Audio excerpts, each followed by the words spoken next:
that stuff. Well, I don't know. I don't moderate. I'm not involved, so I can't speak on that. But that's obviously the issue, isn't it? With the well, he could say that they do have moderators that do, but I don't know. But I can't speak on something I don't know. I think the question, isn't it, just upping our standards? Yeah, definitely. I don't engage in that, and that's because I don't believe in it. I've never. No one can show me a statement or video where I've said Muhammad's X, Y, and Z. I can critique some of the practices, but I'm not. I try to have a. So you've never insulted or anything? All right. I'll yeah. If you have, I'm going to find it and make a video. It's a challenge to anyone. Show me where. Yeah. All right. Fair enough. I don't really know you two. I've seen your face and stuff, but yeah.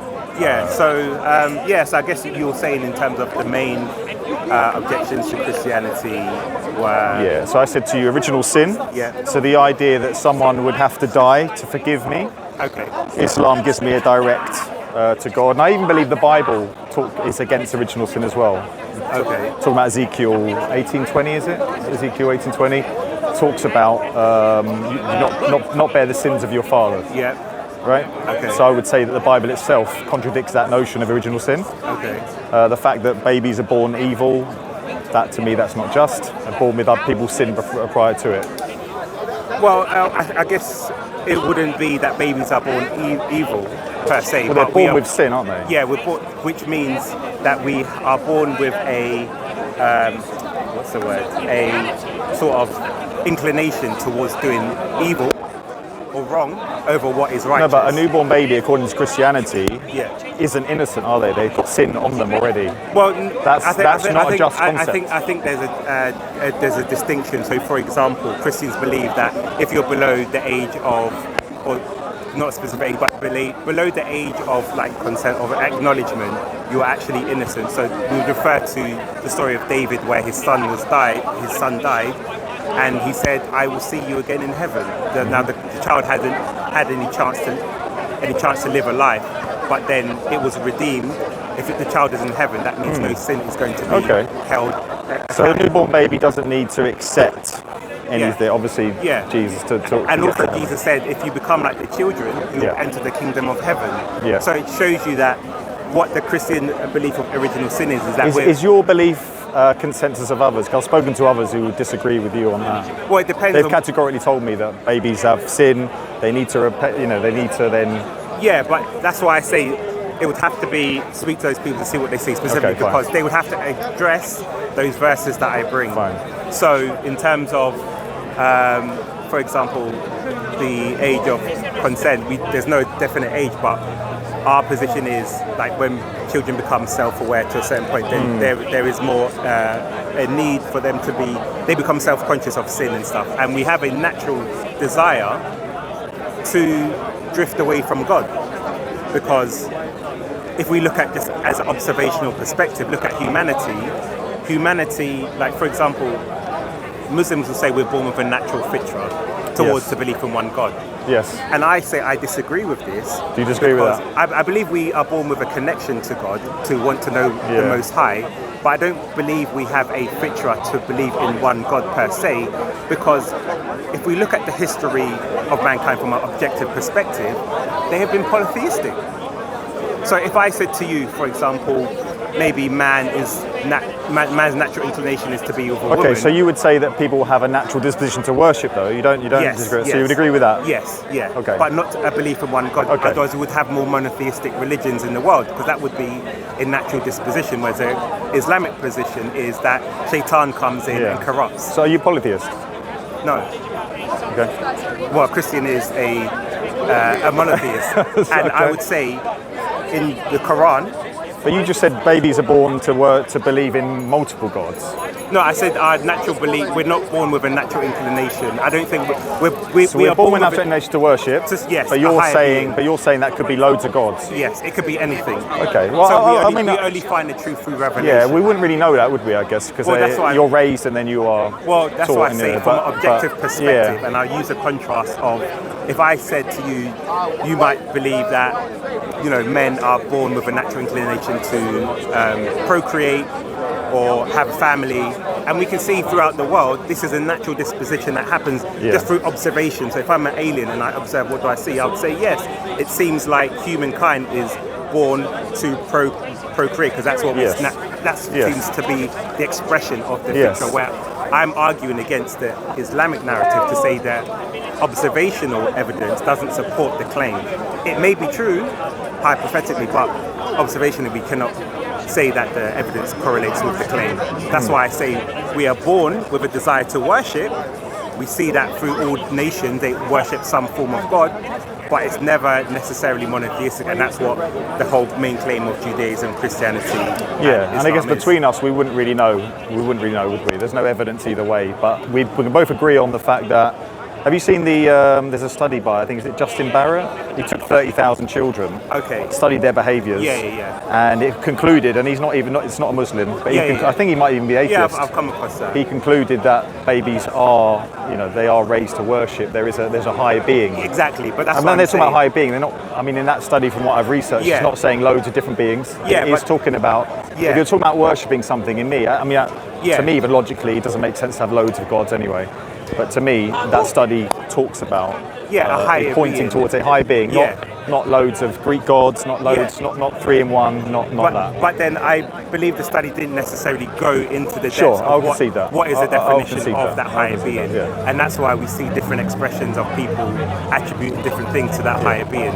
So that's what I'm saying. Yeah. Just on the evidential But you perspective. consider yourself a monotheist. Yes, and I would Okay. say the reason why, especially, there are two reasons. One, obviously, the belief in Christianity, but I find it So strange. why would God make the fitra into multiple gods, in your opinion, well, as a Christian? Well, this is as in our natural fitra. Yeah. But that then comes into I think it's two parts. I would say, for example, in terms of our sinful nature, we digress away from God, and God has given revelation, so that we have that desire, but we have the desire to search out that being, but we have the free will to reject or accept what we desire. Yeah. We accept as the true revelation Yeah. from God. Yeah. And you believe you have the true revelation? Yeah, of course, Okay. definitely. That could probably be another topic as well. Yeah, Because obviously so- for me, I don't believe you do have the revelation. Yeah. You're obviously New Testament, right? Yeah. Yeah. Yeah, so I wouldn't. It's almost logical to believe, when we go into the history of it, that the New Testament wasn't given to Jesus, was it? yeah, but I'll address that. But just in terms of the point of whether Christians are polytheists, for example, in Islam you cannot marry polytheists. Is that correct? Well, yeah, I would say we talk about that a man can marry a person of the book. Right. There's debate on that. I would probably say that the older Christians, the truer Christians, are the Right. ones that are monotheistic. But then The current Trinitarian ones, I would say they veered away. Muslims, and, but Muslims can still marry modern day Christians. I think there's Trinitarian. difference of opinion. I think there's different scholarly opinion on that. Okay, but then even if there is, the divide kind of highlights that it could be. So your judgment is inconclusive. If you're saying we're polytheists, I think then it's in modern day, it's hard to know what a Christian actually is, isn't Well, it? How do it's- you define a Christian? Well- I can't define a practicing Christian. I ask Christians who Jesus is. Half of them say Son of the God is God. So I don't know how you'd really quantify that anyway. well, in terms of we can look at through historically, in terms of what the Bible teaches. Obviously, you have Catholics who may believe in the Bible, but there's always a core tendency of a belief in the Gospels, Yeah. and even in terms of the sort of, if you look at the lives of the apostles, I would say anyone who lives a life close to that would be deemed as a Christian. Okay.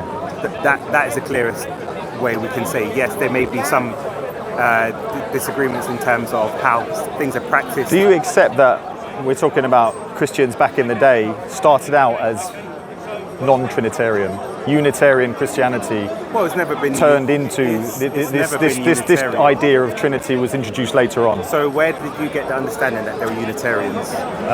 It was done pre-carnation, I believe. But what Christians were Unitarians? The original Christians. Because if we have the Bible, that is the oldest documentation from Christians. Yeah. So if you are, and the Bible But talks the about, Bible itself isn't Trinitarian, is it? So well, you have to understand how the Bible is very Trinitarian, and this is the mistake people make. Yeah. And I can show you. yeah. And I know you're probably going to clear-cut think that verses. I've only taken this from Muslims. That's not the case. It's Yeah. I actually looked into that part. Yeah. The Bible, the Trinity. If that's something towards your salvation, that's something so pinnacle to your beliefs, Yeah. it should really say it, shouldn't it? Well, that's not true because, and now expand on why. You're And going I- to talk about Tawhid. No, no, no. Okay, no, go not ahead, go even ahead, that. go ahead, And, go ahead. But I also want to address about the children part. But I'll go back to that because I Go want ahead. to address the Islamic perspective on that. So, in terms of the Bible is a genre, and if you don't understand the A genre? yeah, What do you in mean terms by of the that? way it's written. So, for example, if I had, for example, two films. Assalamu If I had the sci-fi film and a western, they're both genres. Different genres, okay. And you expect different things from those genres. So in the western, you'd expect cowboys. In the sci-fi film, you would expect people from spaceships. space. Yeah, Exactly. fine. You wouldn't expect that in western. So when you understand the genre of the Bible, everything is consistent. So what is the genre of the Bible? The Bible is a descriptive book of history, not a prescriptive book. The Quran is prescriptive. So it's testimonies. It Exactly. Is, yes. So if I went to the 1st century and asked someone what a solar eclipse was, they're going to give me a description of what it is, not a prescription of how it is. So it's not revelation. It is a bunch of testimonies discussing what was revealed. Well, it includes revelation, but it also includes the descriptive part of what was happening at that time for the people. So when you say, well, people make the claim, well, people can just say what God is or what God isn't, that could have been revealed. The Quran is very clear on that. Allah is one, He's not begotten, very prescriptive in terms of what that is. The Bible was never necessarily written in that perspective. So if we then take the foundation as it's a prescriptive book, what we then find is that it's a revelation of God revealing Himself to the Israelites and so forth, and how they responded to that. So within the text, you can even find where people question, God, what are you? Sure. God says, you cannot fathom what I am, because we can say, from a human mind, you can conceptualize God. But let's just say, hypothetically, if God is greater than our imagination, God would need bigger than the Bible to describe what He actually is for people to understand. We have books of quantum physics, we have books of mathematics that no one can understand, and these are things we can observe. So for someone to say, well, I believe God should fit my conception and be able to describe what I am, then that for But me as a is Muslim, I have the Word of God, plus I have the Hadith, which is what you're talking about. That's why I said. So I have it clear, whereas you're admitting almost. But that's why I said you have a genre. Exactly, because I'm saying you cannot expect sci-fi in a Western.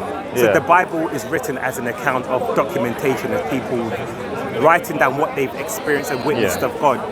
Because God is greater than our comprehension, so that wasn't the main purpose. I get it. And I've done some research. I know you may not accept Bart Ehrman's sort of works, but is it true that the Gospels, we don't know who wrote them? Let's just say, for example, we didn't know. I believe we do, but that doesn't make... That's not an issue to you? No, because if I took that note and wrote, Jordan is wearing a red top, green trousers, black shoes, Salmon. And I left it here next week and someone picks it up, does that make it false if I don't put my name on it? Well, if the person that wrote it was a liar, and I had no idea who it was, it would be a big issue. Massive issue. But then that doesn't necessarily, the person can be a liar, but they can still write a truthful statement. It could be, but I'm basing that piece of paper on my salvation. So would you then say the criteria we should use to assess the truthfulness of that statement is to see how much of that claims we can verify? Because if it said,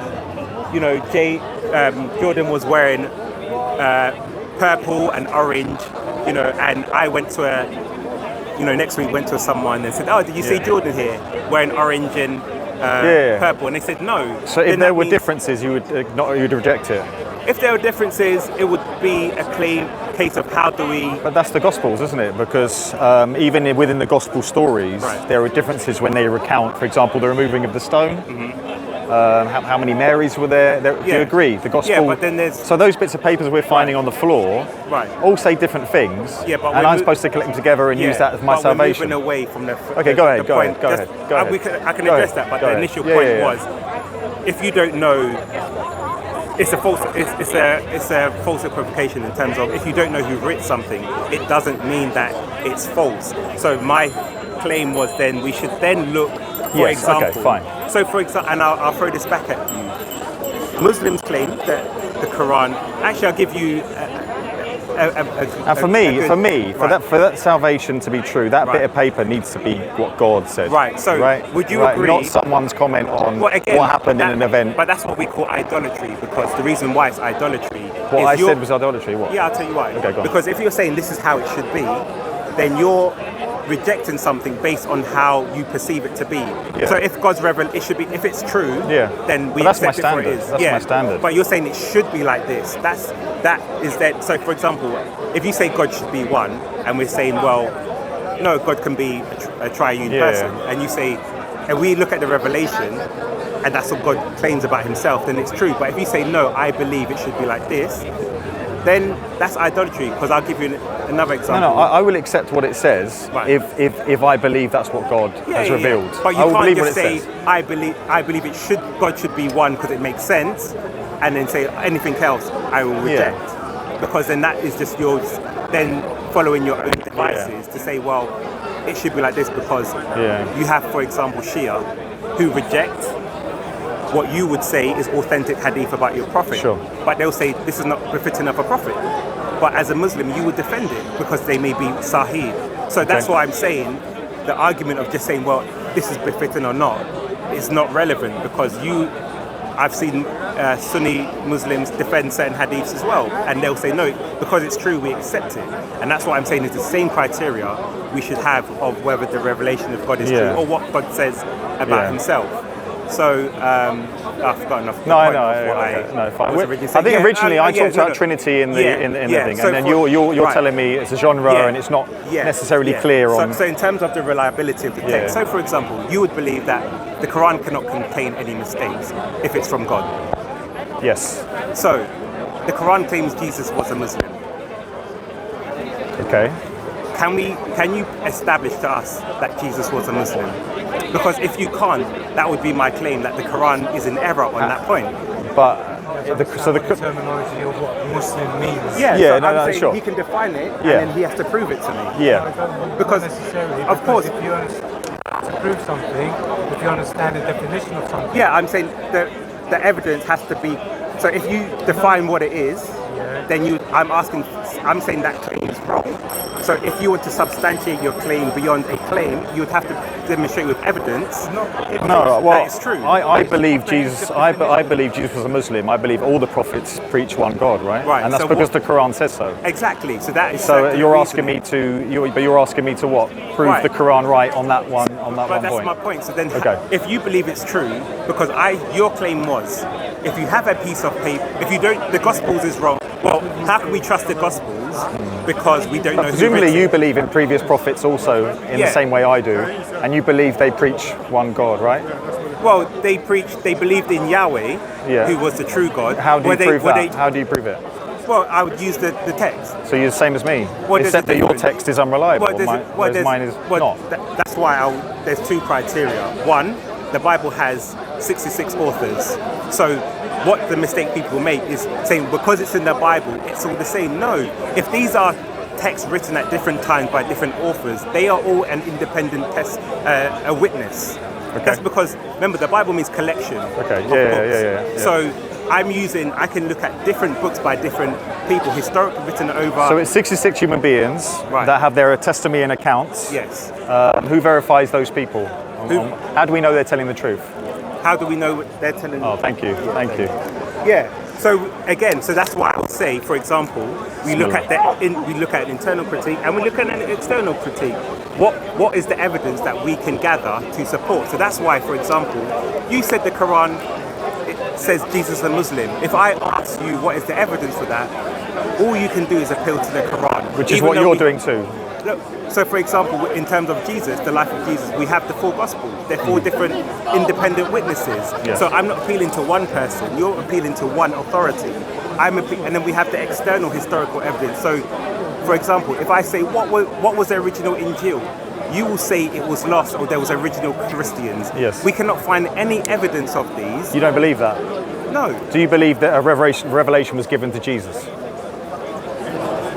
Jesus was the revelation. But he must have received the revelation. Where is this?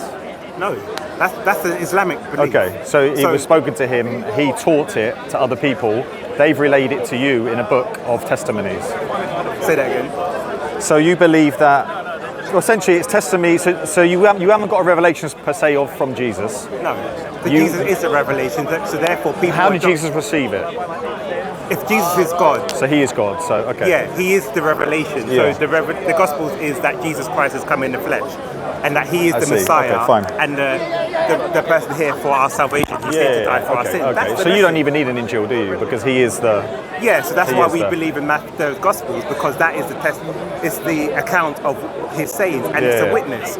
So, because for example, we are led to believe that when prophets come, generally, Moses had Aaron, he had Joshua, Jesus had John the Baptist. Muhammad did not have anyone external verifying who he was. What do you mean? In terms of who was it who claimed that he was a prophet? Because remember, John the Baptist said Jesus is attested to Jesus. You had Aaron and Joshua, for example, who attested to who Moses was. I'm saying in the case of Muhammad, there was no external... True. But in terms of me or you working out what happened back then, you kind of admitted that, so Jesus was the revelation, and we have 66 people that have written down stuff. Over the history. So over the history. They've written down stuff. We don't even know who some of them are, but they've written stuff down in a book. You've conceded some of it doesn't even line up. Well, I'm saying in terms of... Whereas I have Hadith, which is actually, we have libraries upon libraries of people authenticating whether these people were lying. Even if one of them missed a single prayer, we would reject it, and it wouldn't be a Sahih Hadith, for example. Do Shias accept those Hadith? From my understanding, I mean, I'm not a Shia, obviously, but there is a Shia is not going to question the what's the word? The reliability of the Hadith. They may disagree with the Hadith, right? No, they reject. So, but we still have. For example, do Shia believe? Do Shia curse the Sahaba? Some do, some don't. So therefore, you're saying they're trustworthy. Now we have another group of people who are saying they are not trustworthy. So how can we then, as an independent person, say that this person is trustworthy? Because your whole premise is, well, we have the hadiths that are relayed by trustworthy people, but we have a sect of people who are accusing these people of being untrustworthy. So then you're saying, well, we should ignore them and accept them as trustworthy. But keep bringing up the Shia is probably a non-argument, because you have even more sects. So I can start bringing up saying, look what they believe. Yeah, but from the first century, and we have to look at the claims, because remember, your claim is relies on or maybe not relies, but one of the claims you said is they are trustworthy. So the question is, how do we determine someone is trustworthy?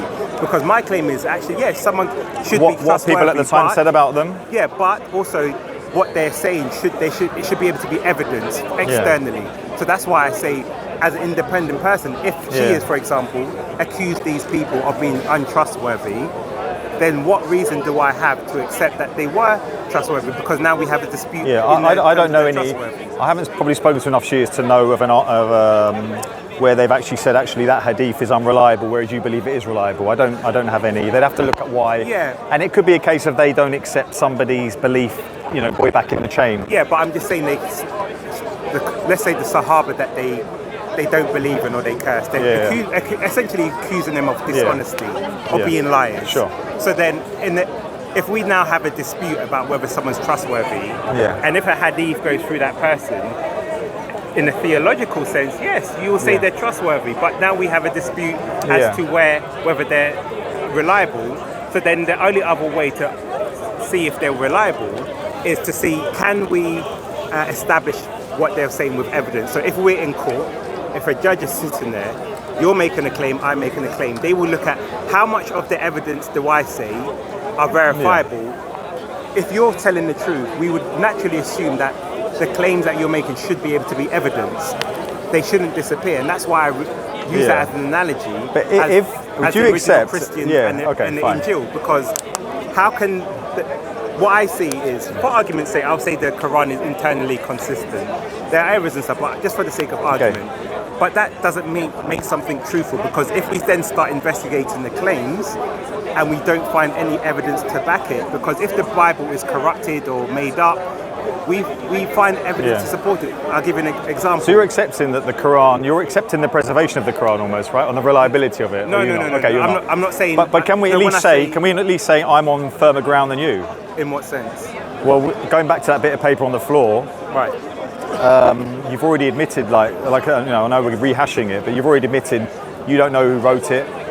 I'm just, as for the sake of, I can All say right, who. let me break my question down. Yeah. How are you accepting that I'm just as revelation relaying from your God? point. How Right. are you accepting Right. a book of testimonies Right. of who we may not know? How are you accepting that for your salvation? Because you and I agree that if we don't know who wrote something, it doesn't mean it's false.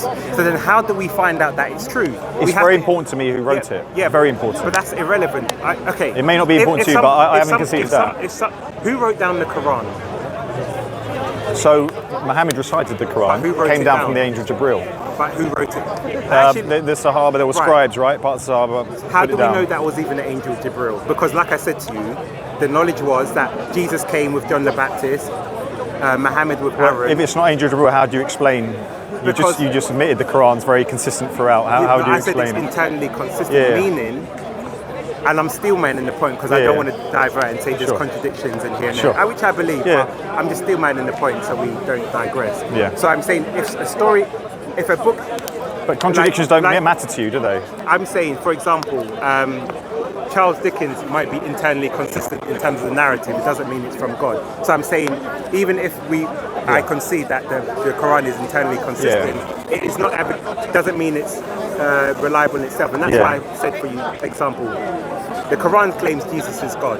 That Jesus was definitely doesn't. Go on. that Jesus was a Muslim. Yeah. Do we have evidence? You say, well, the Quran said. So for me, that's not evidence. It's circular reasoning. So it's consistent in saying that Jesus is just But the then man. I asked you about previous prophets, and you used the same argument as a Christian. So, Yeah, but I said with the and like I previous- say, I feel like we went on to then what we're standing on, and I feel like, unless I miss something in this conversation, you're on a lot more shaky ground.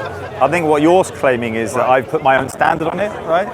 No, I'm Right. saying you haven't given a firm criteria. You've given a paradigm of which you operate on. But I'm saying when you explore it, there is no evidence to support that paradigm outside of the text itself. I'm saying that's why I said to you with the Bible, we have independent authors of each book, so I can weigh. You don't know who they are. Of course, we know who they are. Some of the authors we may not know. Some of the books we don't know. But are they? So, if we even narrow it to the ones that we do, because I'm not just sticking to the Gospels. We know who Luke is, for example. We know. And you agreed with my point that the Gospels even have differences between them, right?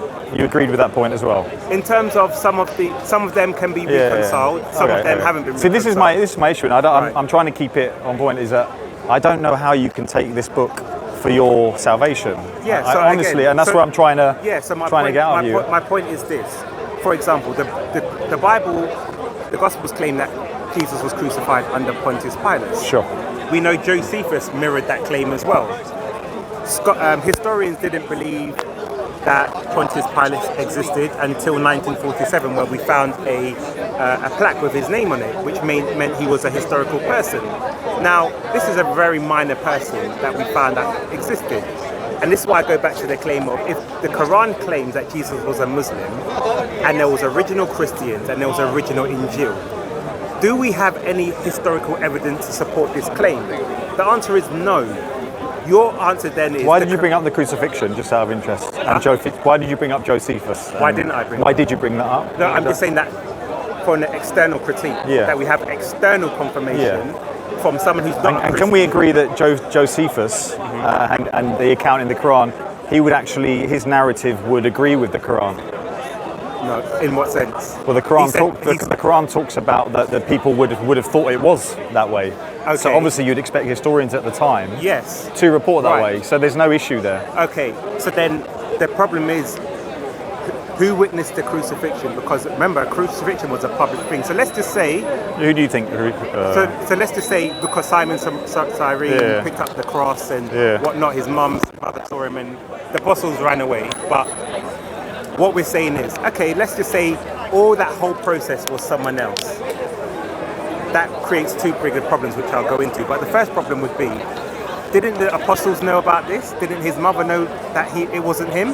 Because if they did, where are the teachings of them and that community, because the Quran says that the Christians will be the uppermost. But the only people that have been the uppermost throughout the whole of history is the Trinitarians. So this is why, and in answer to your claim, Christians stand on firm ground, is if you follow the evidence, it leads you to Christianity. Muslims have to distort the evidence to conform to their beliefs. Why? Can you prove Jesus was a Muslim? You have to refer to the Quran.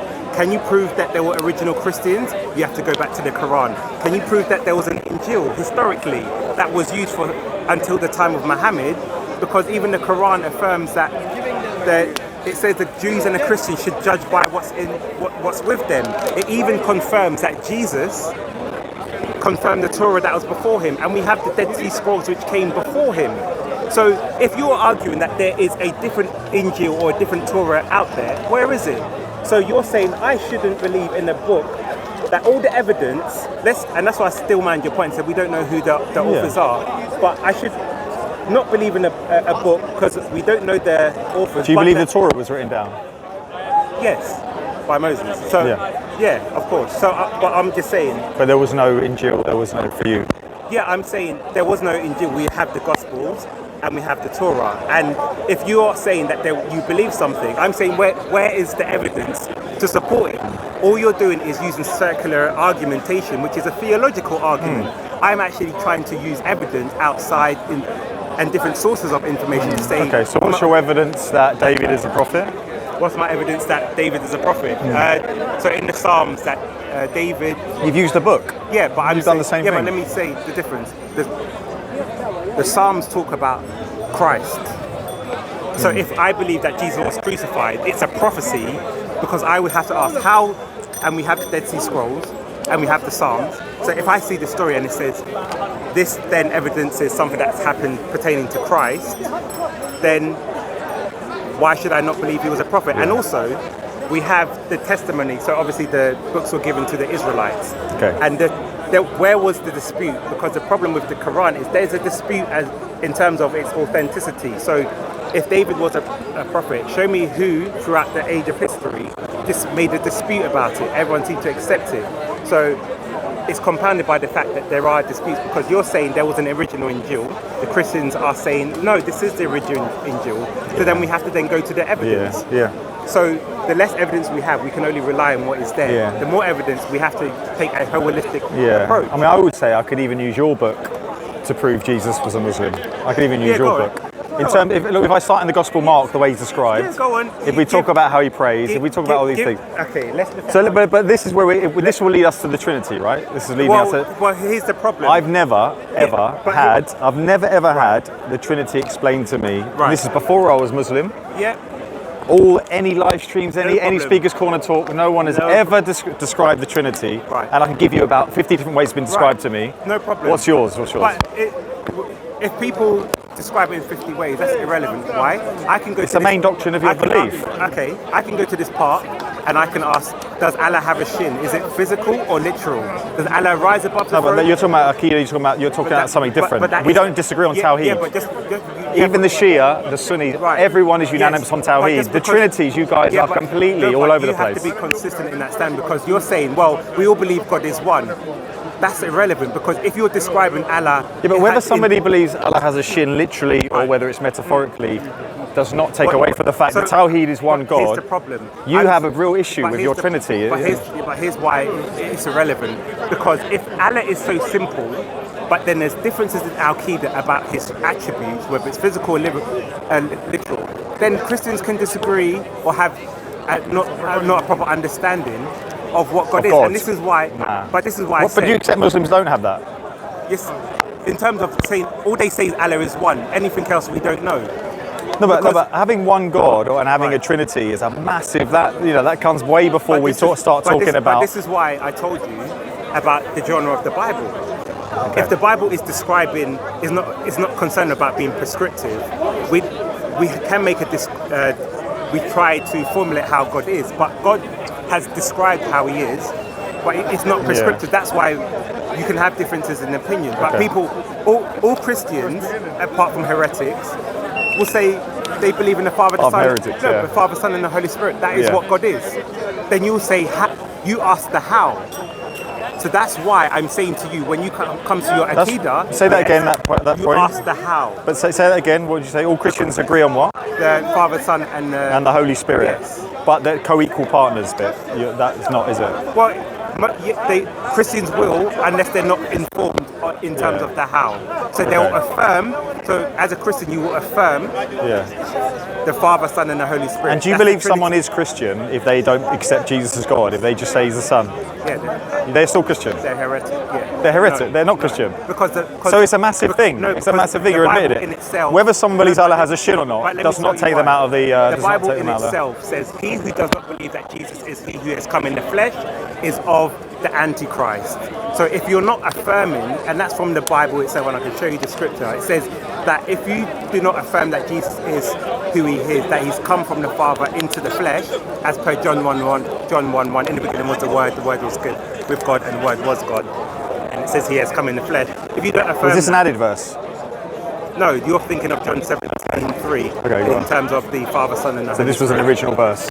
Yeah. Okay. Yeah. So that's what I'm saying. So we are saying in terms of the how, because that's what Muslims like to address Christians on, is the how of the Trinity, and they struggle to. But can you explain the Trinity to me?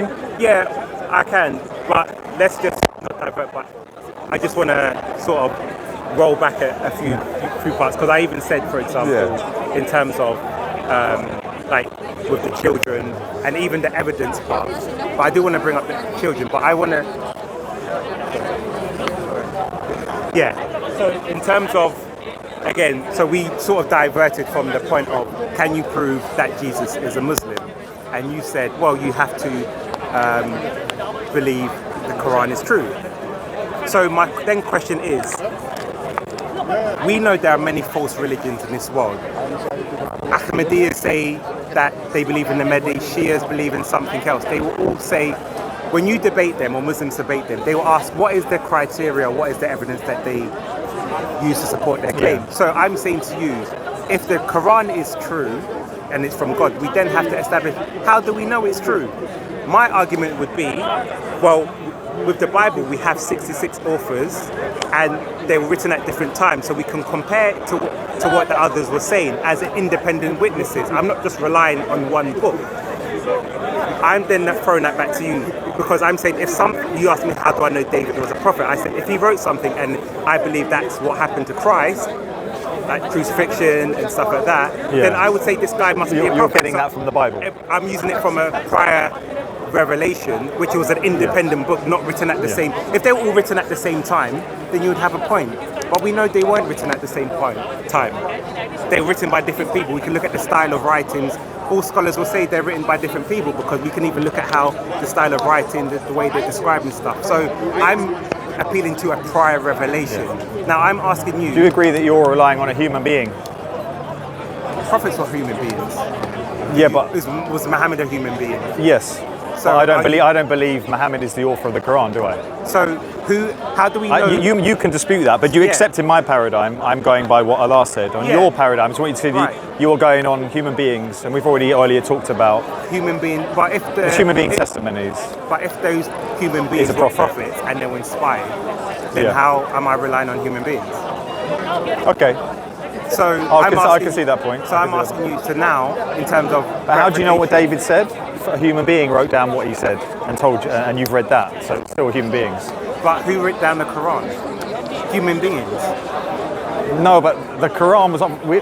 You can disagree with that point, but obviously, but that's a different point. That's a different point, because as a Muslim, I don't accept that. But you're just making theological arguments. But I don't accept it. You need to accept that you are using human being testimony for your salvation.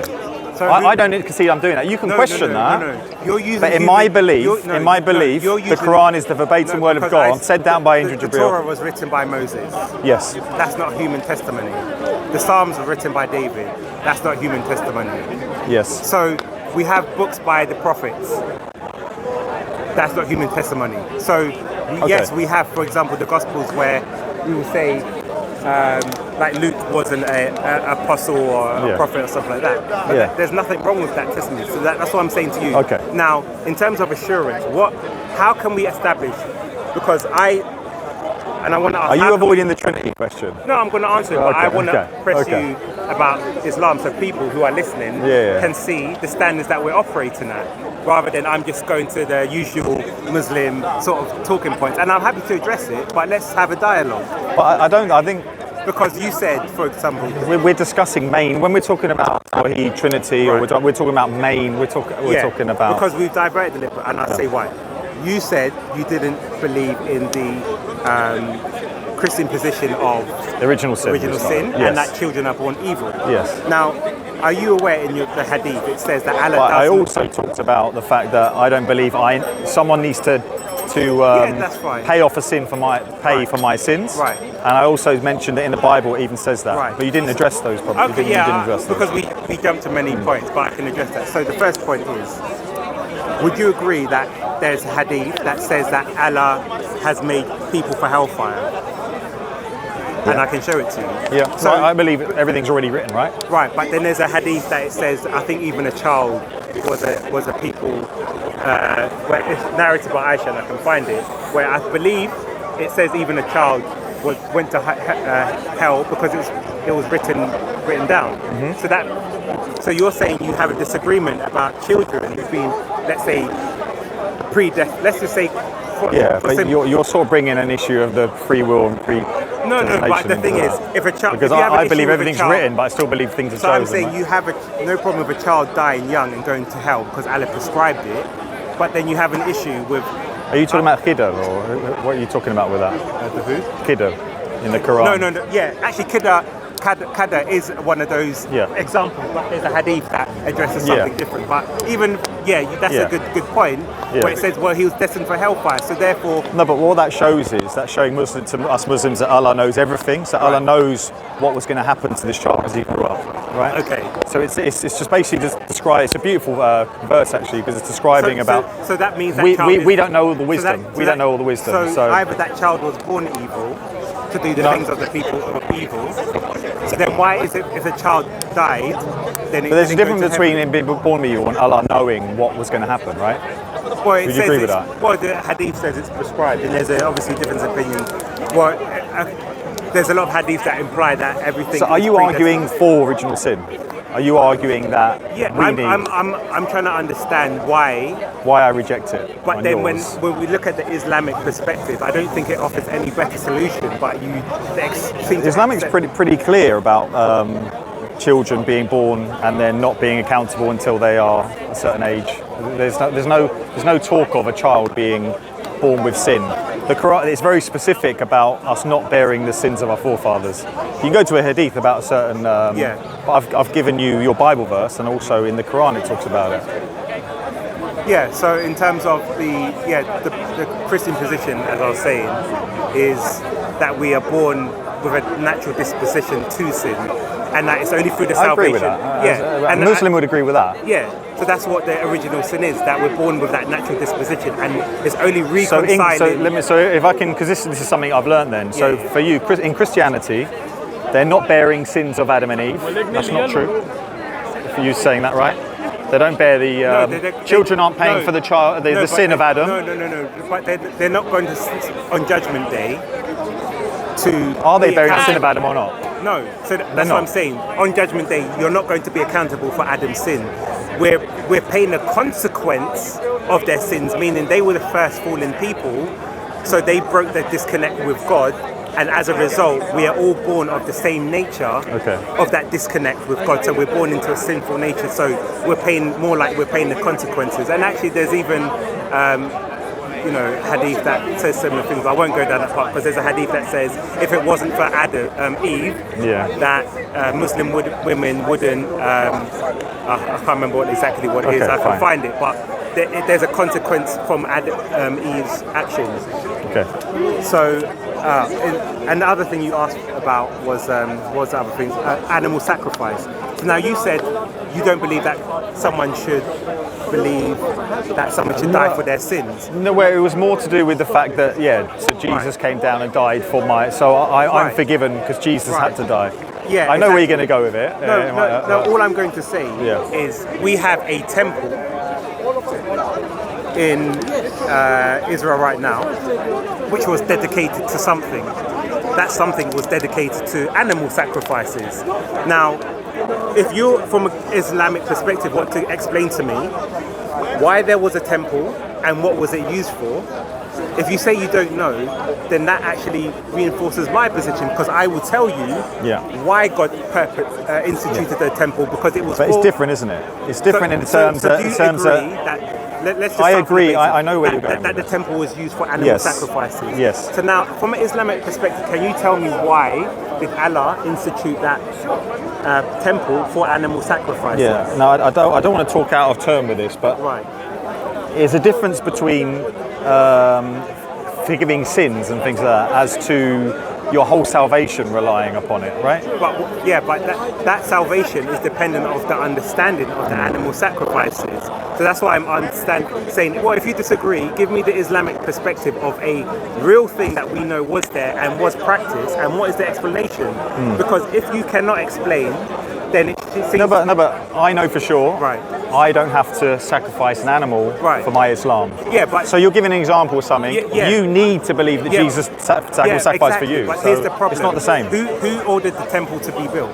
Yeah, but it's still not the same, is it? Yeah, but I'm saying, if Allah instituted it for a purpose, unless we understand the purpose, because that purpose relates. So let's saying it for those people, there was a place where that happened, right? So, let's saying that that was the case. So the Christian perspective is that God, in God's eyes, every sin, the consequence should be death, because God hates sin, and God, if God is just, in God's eyes, He has to punish every sin by death. Okay.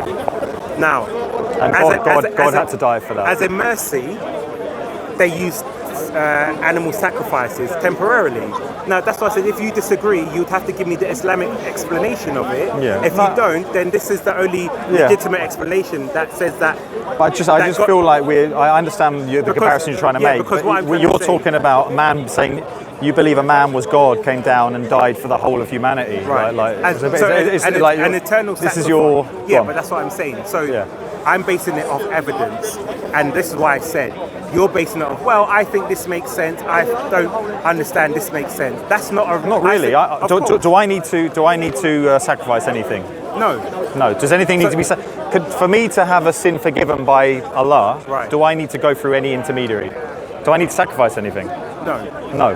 So, for your salvation, do you need it? No. You needed Jesus to have died for you. Yeah, but I don't have to sacrifice anything. No, but you need to have believed that there was a sacrifice done for your sins. So the reason is... I don't have that in my doctrine. So. But again, you've skipped the problems.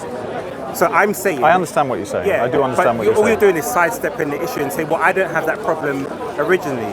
I'm saying... I'm just saying there's a difference between the comparison you're making. I understand what you're saying. Yeah, I'm saying, for me to believe in Christ was the fulfillment of the law. You have no explanation of why they sacrificed animals or what the purpose was.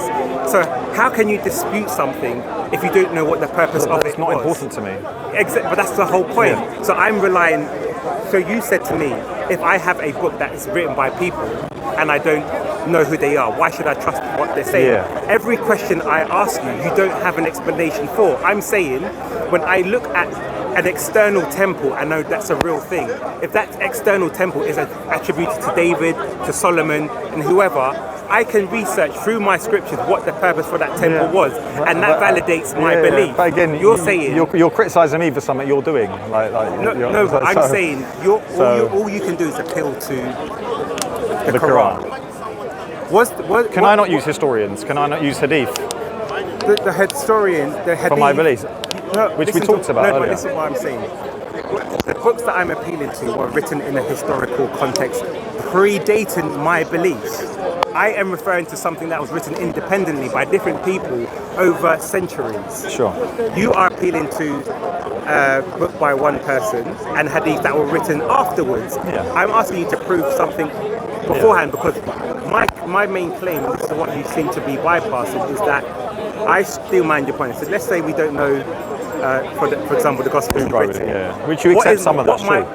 What my criteria is to look at the evidence around it. So internal evidence from the books itself, who are written by independent witnesses, and external evidence. So if I look at the external evidence of a temple, and I want an explanation of what it was used for, if the if the books of Moses are the only evidence that I have, and there's no one disputing it, and it says that it was used for animal sacrifices, and I use all the other books of the Bible, all the way up to Jesus, to understand that the cultural context for this was animal sacrifices to be performed.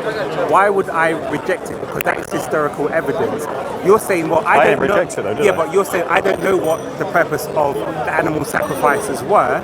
But I'm saying, well, I believe Jesus. Did I say that? Yeah, I said, what was the purpose of the animal sacrifices? You said, well, I don't know.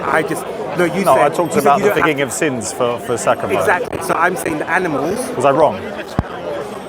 about Jesus dying for sin. No, about The animals. Yeah. Yeah. So I'm saying, well, if Jesus comes and says he's the replacement of that, then we have the external evidence, because we know culturally that was what they're practicing, and we have the testimony of Christ, who gives the explanation that he is the fulfillment of that law.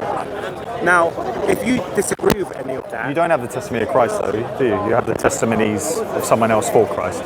yeah, that's still a testimony. Okay. If I write down your Yeah. statement, that's still Yeah, but you don't have Christ's words. Just to clarify.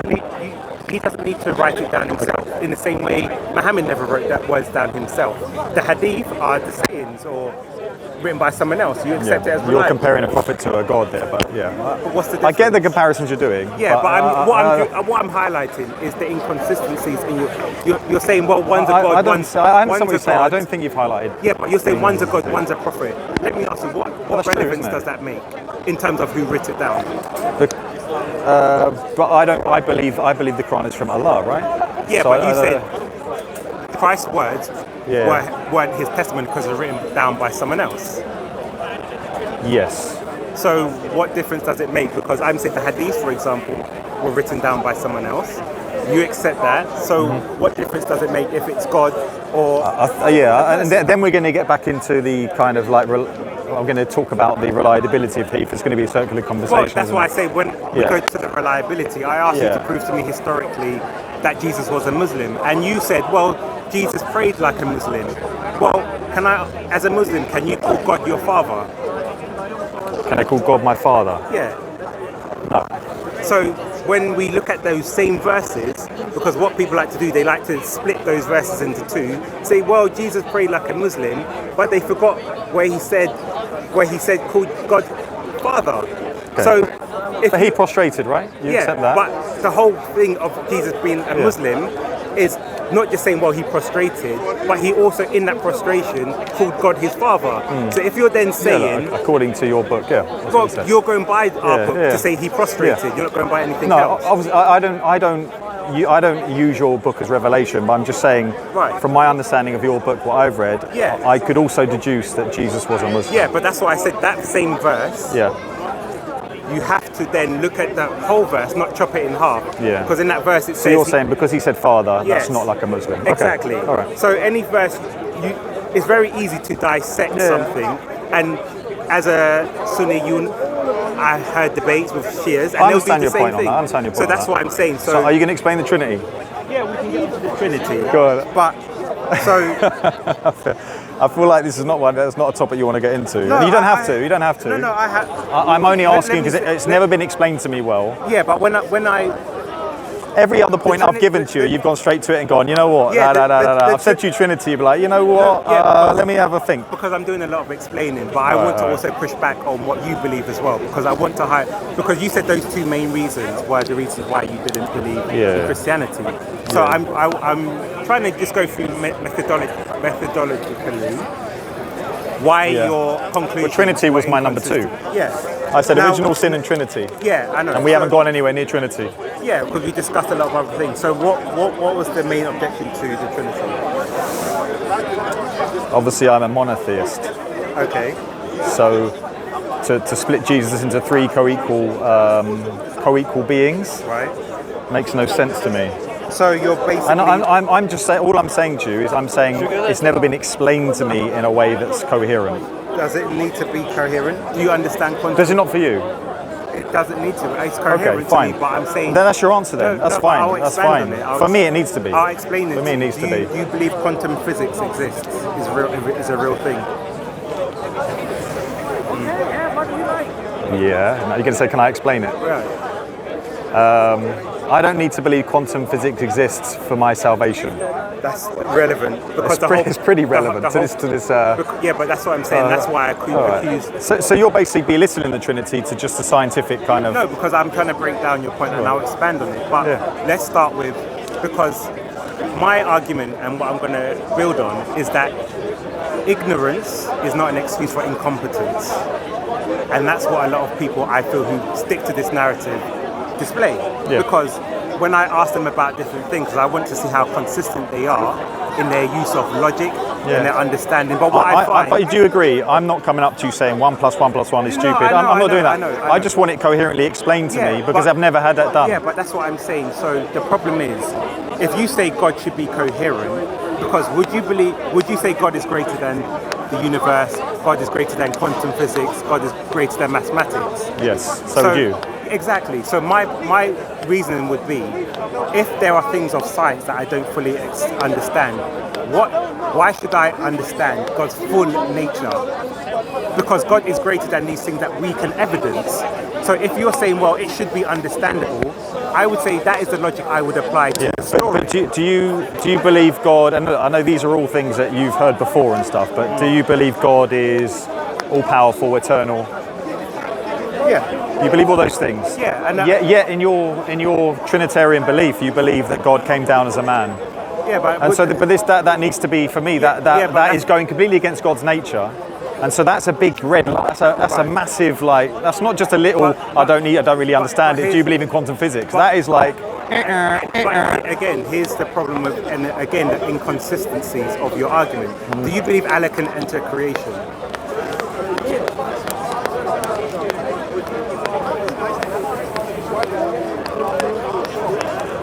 Yeah, but... Because that's a predicate of what not really. Of not really. Of course. Not really. Because if you believe that God can enter creation, then you should have no problem with. But what's the problem with that? What's the problem with that? What's the problem with that? With believing in entering creation? Because human is creation, right?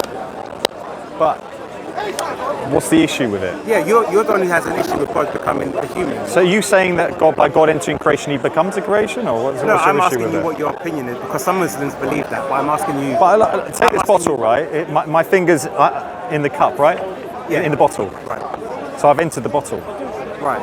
What's the issue with that? Yeah, but you could say I've entered the bottle.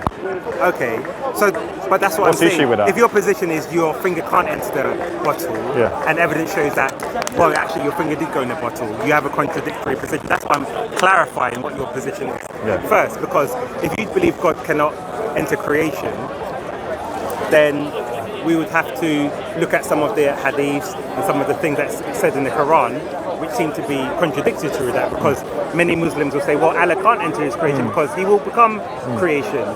So to keep the argument simple, if Allah does enter his creation and does become creation, then what is the problem with God becoming human? Why can't you just explain Trinity? Why is that? You brought up the point about... No, but I said to you, explain the Trinity. I will tell you You've gone, well, as a Muslim, you believe that. And I get what you're trying to do, but no, because if you can't do it, just say you can't do it. Because I said or to you, if it's not important, then we don't need to carry on with that. You sidestep because I'm not sidestepping. I brought up the quantum physics and I said to you... But that was a nonsense. That was a nonsense thing to say. Why? Because quantum physics isn't deciding my salvation. Okay. So God's revelation. Yeah. So this is the point, and this is why I'm trying. Knowing the attributes of God is extremely important. Right. Is it not? Is it not? Okay. If I show to you within the scriptures, written, and we have the Dead Sea Scrolls, where it says God will enter His creation, and there will be a crucifixion, and there will be all these things that happen that are related to Christ. You're saying I should reject these prophets because I don't believe it's possible, even though I can read for myself that these things were written before it occurred. Because you keep asking me, what is my belief that this is from God? I said, who something is written by is irrelevant. If I can read for myself... Yeah, to me that was still unbelievable. If I can read that in the book of Isaiah 53, that it says there will be a crucifixion thousands of years before it happened, and I know Christ was crucified, then why shouldn't I believe in it? So I'm saying because your preposition of the belief in the Quran was that if it's from God, then it's true. Yeah. So if I'm saying the same thing likewise, that if it's from God, then it's true. So if God describes his nature, I'm not going to say, well, it doesn't make sense. How can God become a man? Because if I see the prophets have prophesied this and it happens and the fulfillment is through Christ, I don't need to reason about it. I believe it because it came from God's revelation. The two things you said that I found still unbelievable, and like I say, is that you said, firstly, it doesn't matter who wrote these books in the Bible. To me, that's still like, wow. Second thing is, it doesn't really matter, like, if we don't understand the Trinity, it don't really matter. Like, you guys kill each other over that doctrine. Like I was reading the other day that a whole country was wiped out by Christians because it wasn't Trinitarian. And you're saying, well, it don't really matter if you... No, to me, I don't understand why you are so easy to just go, you know what? No, but I think... and then you'll move on to my beliefs about Islam. No, but the reason why, what I'm trying to do is highlight, if you're holding me to a certain I get what you're doing. I understand. Because that's why the discussion is about why you left Islam. I didn't leave Islam. Left Christianity. Not that you didn't leave Christianity, but you didn't believe in it. So I'm saying to you, we live in a rational world where people should be applying the same standards to the way they analyze things. So I'm saying, okay, if that was your criteria, let's look at what you believe in and see if you hold yourself to that same standard. If you don't, then I find very big inconsistencies in that testimony of where it doesn't make sense, because for me, there should be a level of consistency. So that's why I'm trying to make this a two-way conversation. I understand. And not just me defending. I understand. You're not on trial. It's not an interview. Yeah. So in terms of, are you going to explain the Trinity? Yeah. So in terms of the Trinity, that's why I asked you what don't you understand about the Trinity? Because you said it doesn't make sense, for example. Yeah. I talked about God's attributes, and then I was coming down as a man. So in terms of, you said, God being co-equal. How long has this conversation been? We'll wrap up. 50. Firstly, what do you believe in the Trinity? Can you explain it to me, your belief of the Trinity? What is it? Yes. 1 hour, 7 minutes. All right, we'll finish. Okay. So my understanding of the Trinity is that the Father is eternally existent, the Son was eternally begotten, and that the Spirit proceeds from the Father and the Son, and they all act in different ways. They act in unison. So the reason why we would say there's one God, because there's one God in essence, but there are three persons. So now people say, well, how does that make sense? Well, that's why I'll ask you about where do you get your understanding of what... Stick on it. No, but this is why I say, where do you get your... And that's why I want to break down the argument. Let's analyse what our understanding of one is. Because one can have many meanings. And if you say, well, it's logical, what is your logic based on? That's why I appeal to quantum mechanics, quantum physics, because there are things I can demonstrate within that are called counterintuitive, but they're not wrong. So that's why I'm saying, don't be fooled by your faculties, just be like, oh, that makes sense. Does the Holy Spirit have a will? Does the Holy Spirit have a will? Yeah. It does the will of the Father. And, in terms of will, they share one will. In terms of... So they can't disagree? They can't disagree, and I'll tell you why. Does God know what's right? Yes. So can God go against what's right? No. So if the Holy Spirit is God, and Jesus is God, and the Father is God, that means they know what is right. Yeah. And the things that Jesus didn't know, well, I won't go, I know you already know what I'm going to say, but the things that Jesus didn't know, how do you reconcile that? He was suddenly a man person, like he lost his divinity on earth? No, because God, in terms of, was... And the thing is, I'm referring to we're referring to the fig tree and not low in the last hour. Yeah, how do you reconcile it? I'll go through it quickly because you know the arguments. But I just want to know how you reconcile that. Yeah, but this is that's going off topic, because I'm going to summarise it in terms of, we're talking about, I want to just generalise what the Trinity is. So, and how I come to the conclusion of the Trinity, because your main claim was it was illogical, and we can another time go into the specifics. So and just to confirm, you don't think it's that important for Christians to really know this anyway? No, I'm saying, as in terms of doctrine and trying to understand it, yes. Can we fully know the nature of God? Okay. Or does God's nature have to conform to what we believe is... Like, would Bob the Builder be sitting at home going, yeah, I really agree with Paperboy's Trinity there? Is he going to be? But I haven't given you the definition. No, I know you haven't, but would he agree with you? Yeah. What is my point? What have I said so far? I don't know yet. Well, then how can he agree? I just want to know if he would disagree, if he would agree with if he shares your same belief about what you're going to say. Yeah. I don't need to know what you're going to say to know if he's going to believe it or not. I would say any Christian would listen to any Christian will agree with it. Yeah, okay, so, I just want to know. So what is my claim? I'm saying that because you have a God that's one and that's triune, because you don't understand it doesn't mean it's false. Will every Christian agree with that? I would agree with Yes, that, yeah. exactly. So, and my second point was that, and I appeal to things through science to demonstrate that what you think is rational is not necessarily rational by a scientific perspective, because there are things that can't be explained scientifically that can be explained, which we accept, but then we want to limit God into what we perceive of God. So if God is one, you're saying, well, how can three persons make sense? That's a triune God. But if God lives outside of outside of creation, and God is not like nothing like creation, because your Quran says Allah is not like anything in creation. But in your terms, He is, because Allah is one person, and human beings are one person. We're saying God is one being, but three persons, which is nothing like creation. So then you're rejecting, saying, well, I don't understand it. But then this is why I said, well, I go back to what the Revelation describes.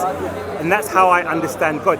I said the Bible was not prescriptive, it's descriptive. So then Christians have looked at the descriptive verses and come up with a doctrine. Yeah. For example, and I'll ask this to any Muslim. Is this a hard question for you? I've given you an example. Well, can you summarise your... So I said the Father is eternally existing. Yeah. The Son Yeah. is eternally begotten. Yeah. And the Holy Spirit is through the Father and the Son. So that is the Trinity formula. Then you're going into specific, well, how did Jesus know about the fig tree? And I said, that's a conversation itself, which maybe for another time. So I'm saying, in this nutshell, that is what the Christian believes. And they're all co-equal in your eyes. Yes. In terms of and essence. the essence is in one, terms of three persons, one essence. Because you have something what is called the economic trinity, which is where where Jesus, for example, says he's and they can never disagree. Well, how can they disagree? Yeah, because and this is well, Jesus asks the Father for advice, doesn't he, and things like that. So they clearly don't necessarily know. This is another error in the Quran, because I asked you, can God knows what's right, and you said God will always do what's right.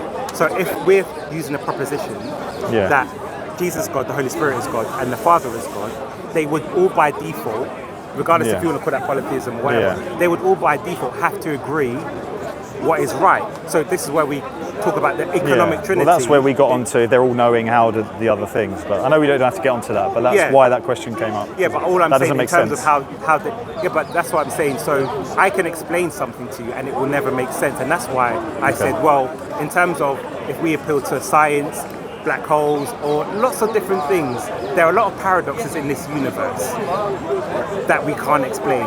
So my question, there are parts of Islam that we said you may not know this, but right? That's what I'm saying. That's what I'm saying, and Christians will but agree not with in me, our main. or Bob at home will agree with me. Is that there are many paradoxes within this universe that we cannot fully explain. I do not see why God should be fully explainable. What your retort would be, well, God should be simple to understand. Why, if God is greater than the universe and we do not fully understand the universe, should we be able to simplistically understand the mind of God, the will of God? Even the Bible says, my thoughts are higher than your thoughts. But a Muslim would agree with you on that. Yeah, so that's what I'm saying, because when we start going into the granular details, well, this and that, and we can discuss it, but I'm just saying in terms of the Trinity as a concept in itself, I don't believe ignorance should be an excuse for incompetence. And that's why I would then appeal to things in science that people aren't aware of. Because are you aware, for example, within the realm of quantum physics, that something more than one can be described as one? No. Okay, let me just show you, and I'll wrap up in a second. And this is why it's like, for me, when I hear that, it's no different to people who worship the sun because they saw the sun rise and come down. It's like, oh, well, logically, that must be a God because it makes sense to me. But I'm just saying, I'm sticking to what the Revelation describes and then trying to make sense of what God is through that. So, for example, you have something called quantum entanglement. I've heard of that. And it says entangled particles would remain connected even if they were on the opposite side of the universe. And there's also this one where it says this is the most famous of the paradoxes. It involves a pair of particles linked by the strange quantum property of entanglement. Entanglement occurs when two particles are so deeply linked that they share the same existence. Now, this. So what you're saying to me, let's say we're in a conversation, you're trying to get me to accept Christianity. You're just saying, look, Jordan, you may not know about the Christianity, it may not all make sense to you, but accept it. No, because I've just shown you, for example, that under quantum physics, and you just read it for yourself, it says two particles fine. can share the same existence. So I'm saying there's nothing like God. But if you're saying, most people would not believe that exists. Because if I had two tennis balls and I said to them, can these two things share the same existence? They'll say that's logically impossible. But under quantum physics, they prove that atoms can do that. So what are you basing your understanding upon? You're basing your understanding of what you've observed in the universe. But there are other things that have been observed in the universe which you're not aware of. And that's why I'm relating that to the understanding of God. Because if I'm saying the Father, the Son, and the Holy Spirit share the same existence, we say share the same essence, then They that don't is share the same attributes, do they? no, but that's what I'm saying. The atoms don't share the same attributes either. But they're saying, so you would have to refute what the scientists say on a quantum Would I? level. Yes, because I'm saying in a similar way, if you apply that logic to, But we're talking about our salvation, though. but again, so I'm talking about reality. So Yeah. I'm saying to you, listen to what you're saying. You're saying my salvation should be based on something I understand. Is that fair? Yeah. So I'm then Something I worship, something Right. inside in my afterlife, can't No, be so wishy-washy like this. exactly. It can't. So you I'm- can use the atoms as examples, Right, but that that's doesn't. It what doesn't really. But that's what I'm saying. But when I ask you about evidence about Jesus, the original Injil, that's all wishy-washy. But that's fine for you. Really, So I'm I because said about you- the Quran. Yeah, but that's To what me, I'm- that's not wishy-washy. Yeah, but I'm saying To you, maybe. Yeah, I'm saying wishy-washy means that we cannot establish the truth, that there was an original Injil, that there was an original Torah, that someone else was on the cross, that there was original Christians. I can keep going on. Like the Quran talks about Dhul Qarnayn. So do you think we have the original Torah with us today? We have a copy of what was handed down, so we don't have the exact book. But Do we you have agree with me then? But we have the. It's like we don't have the original Quran. We don't have the original Quran. That's why, for example, that whole Yasakadi. That's something completely different. No. Okay. Something completely different. What is your understanding of having the original Injil and Torah? Because I'm going to apply that same criteria. So no to the Quran. verses, like no verses added, taken away. Right. Yeah. So if I That show would be you an to you from example. Islamic history that verses have been taken away, Yeah. Show me.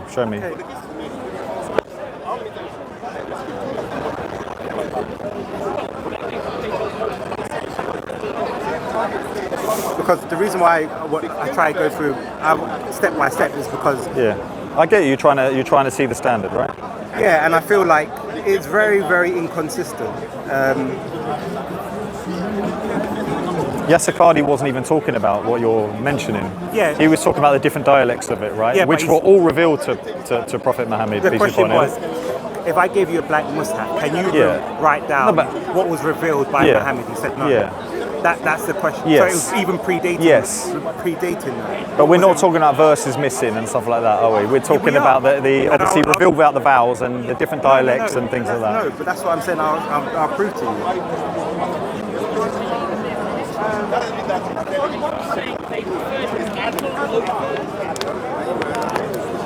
Because people, especially a lot of Muslims, have been fooled into believing into straw man arguments. Which No. actually- I understand the misunderstanding about preservation of the Quran, and Yasakadi's kind of mistalked, but he's talking about, kind of each letter and everything being completely accurate. But you're talking about verses disappearing Yeah, and stuff. because- You let me know about that. because I will go away and look at that. Yeah, Because, I will find it. because to me, because- one of the big things of my faith Yeah. is that the Quran is what was revealed to Prophet Muhammad, peace be upon him, is what we have today. okay. Which you don't have, right? You don't have Jesus' exact words or anything. We've sort of established it. You've got testimonies and things, which you're okay with. Because that was the method Yeah, of yeah, revelation. yeah, That's why I yeah, said yeah, I yeah. accept what. I'm not okay with that, I'm not. but you're all right with that. Well, okay. So let's see, because within the Ummah, the original Sahaba, there were Yeah. disagreements, and some of the Sahaba had different verses. So particularly Ibn Masud, and I'm going to try and find you some of the verses. Yeah, that maybe I've give me the got. reference, or Yeah, maybe yeah. if you want to talk next time about it, we can. Yeah, let me just see if I give me can it to find take away, and if you want to, I think I do know where you're going to go, but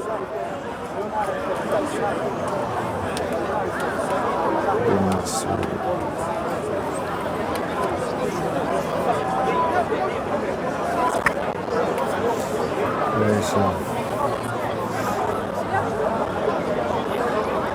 Okay, so because I've just had to find it very quickly. Yeah, go ahead. I'll read it out. You can take a picture. Go ahead. So Ubay ibn Ka'b.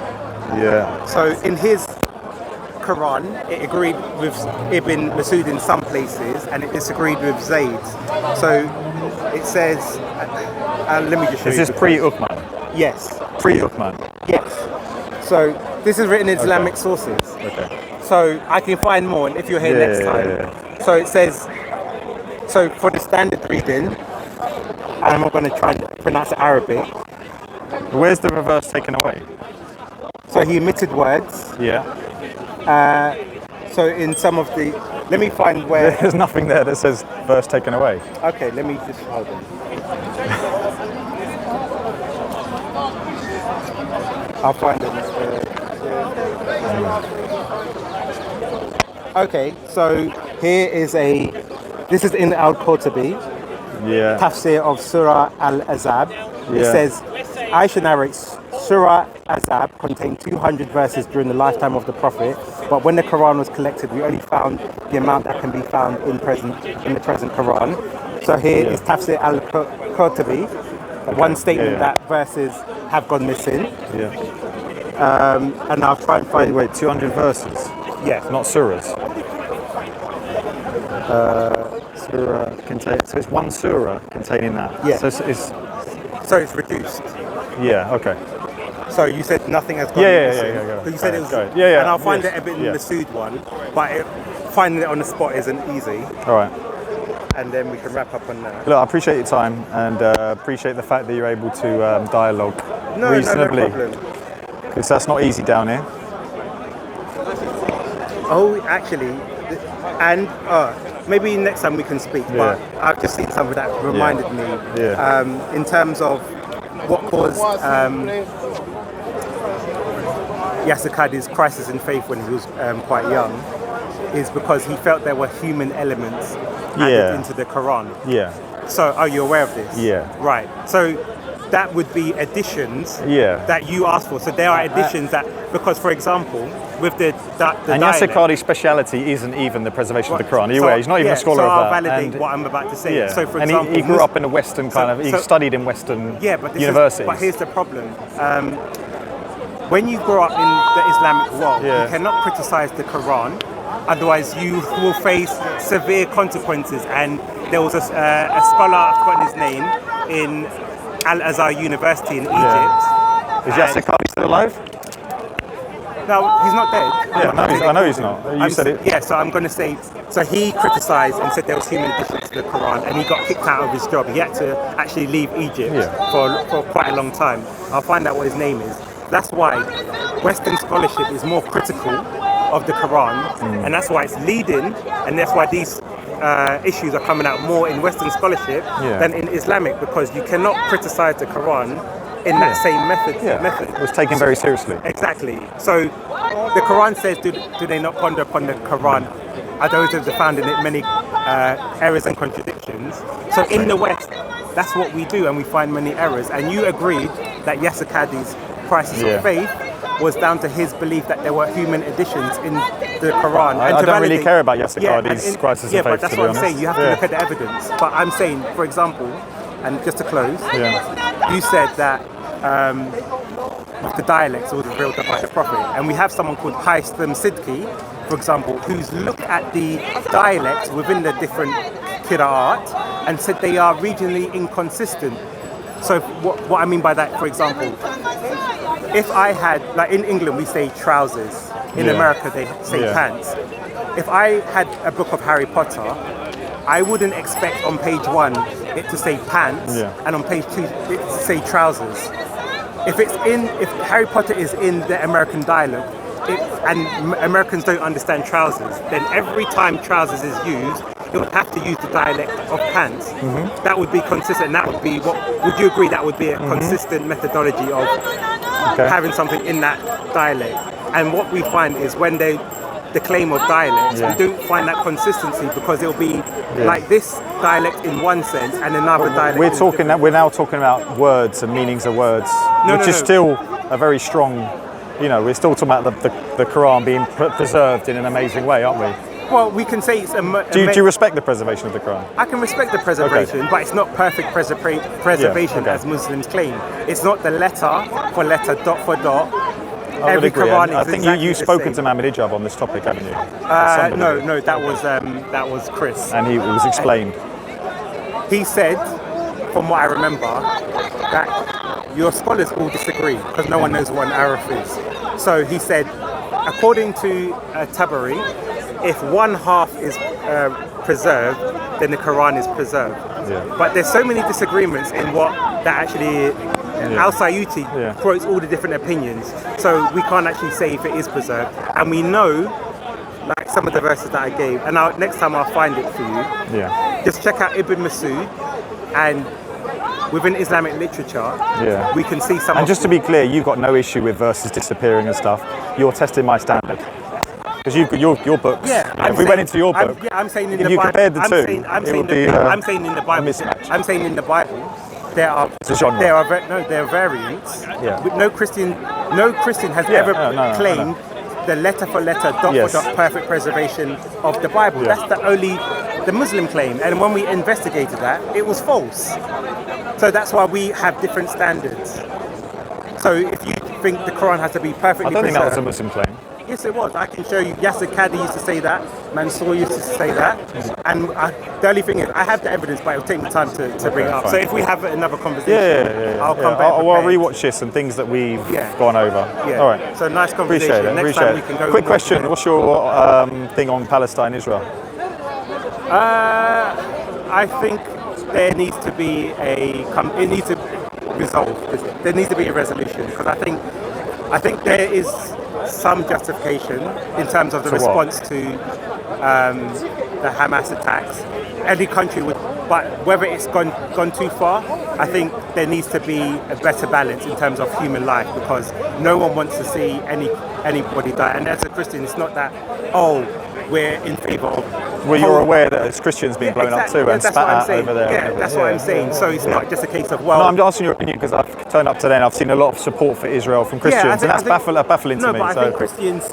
I disagree with your point about obviously response because I think we're talking about you're obviously starting it October the 7th, and anyone reasonable now knows it was before that. Well, that's what I'm saying. And they know obviously you've got an occupier versus an occupied state, so the context has to be stated. It's very complicated. I don't think it's complicated. I'll tell you why. Because it's very simple. This is what Christians ask. If you have Jewish people, Israelis who were there before the influx of European Jews, right? Yeah. Now, the question would be, and I asked this in comparison with black people, there's a lot of black people who are in America, in Brazil, all these countries who were slaves. I believe they have a right to return to what their natural home is.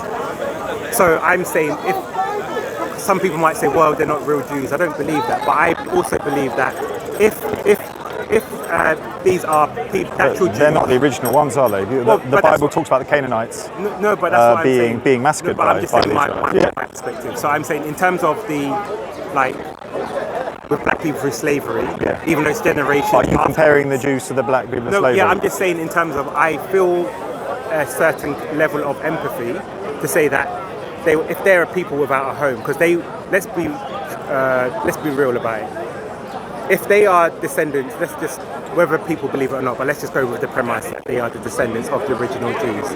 If they are the descendants, then there are people without a home that have been displaced into many countries, and they're the only people on this planet that we can say that don't have their own nation. So I feel empathetic. Well, the Kurds don't have a homeland. Plenty of people don't have a homeland. That's what I'm saying. That's what I would say.